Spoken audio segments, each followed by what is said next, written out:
मंडळी, आज आपण चमचमीत वांग्याची भाजी बनवूयात। त्यासाठी इथे कवळे म्हणजेच छान असे फ्रेश वांगे घेतलेले आहेत। त्याच्या थोड्या मोठ्या साईजच्या फोडी केलेल्या आहेत आणि देठाचा भाग काढून टाकलेला आहे। एक मध्यम आकाराचा बटाटा तो पण मोठ्या फोडींमध्ये चिरून घेतलेला आहे। आपण ते मिठाच्या पाण्यामध्ये थोड्या वेळ बुडवून ठेवणार आहोत। तोपर्यंत आपण इथे फोडणी देऊयात। कढईमध्ये तेल गरम केलेलं आहे, जिरे मोहरी टाकलेली आहे, लसूण आणि अद्रक ठेचून त्यामध्ये टाकलेला आहे। एक मोठा कांदा बारीक चिरून छान असा लालसर परतवून घेतला आहे। त्यामध्ये चवीनुसार हळद आणि लाल तिखट टाकायचं, ते 30 सेकंद परतवून घ्यायचं।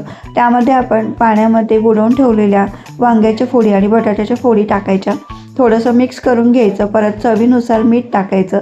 आता सुरुवातीला ही भाजी थोडी जास्त वाटते, नंतर ती आटते, कमी होते, म्हणून त्या अंदाजाने व्यवस्थित मिठाचं प्रमाण ॲडजस्ट करायचं आहे। भाजी पुन्हा एकत्र ढवळून घ्यायची, मिक्स करून घ्यायची। इथे कुठेही आपण पाणी भरून टाकायचं नाही आहे, वाफेवरतीच आपल्याला ही भाजी शिजवून घ्यायची आहे। त्यामध्ये थोडासा किचन किंग मसाला किंवा तुमच्याकडे कुठलाही एखादा मसाला असेल तर तो तुम्ही इथे टाकू शकता आणि झाकण ठेवून छान असं मंद गॅसवरती वाफेवरती भाजी शिजवून घ्यायची। मीठ टाकल्यामुळे त्याचं आपसुकच पाणी सुटतं आणि वांगे फ्रेश असल्यामुळे त्याचंही नॅचरल पाणी सुटतं। त्यामुळे वरून कुठलेही पाणी टाकू नका।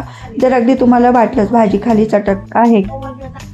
चटकत आहे किंवा खाली लागत आहे अशी, तेव्हा तुम्ही गरम पाणी थोडंसं टाकू शकतात। भाजी छान शिजून आली की त्यामध्ये वरून थोडीशी कोथिंबीर टाकायची, भाजी पुन्हा मिक्स करून घ्यायची आणि गरमागरम तुम्ही भाकरीबरोबर खाऊ शकतात। तर कशी वाटली आजची रेसिपी तुम्ही मला कमेंट बॉक्समध्ये नक्की सांगू शकतात। रेसिपी आवडल्यास लाईक करा, शेअर करा आणि चॅनलवरती जर नवीन असणार सबस्क्राईब करायला विसरू नका। तर चला भेटूयात आपण पुढच्या व्हिडिओमध्ये। तोपर्यंत नमस्कार, थँक्यू।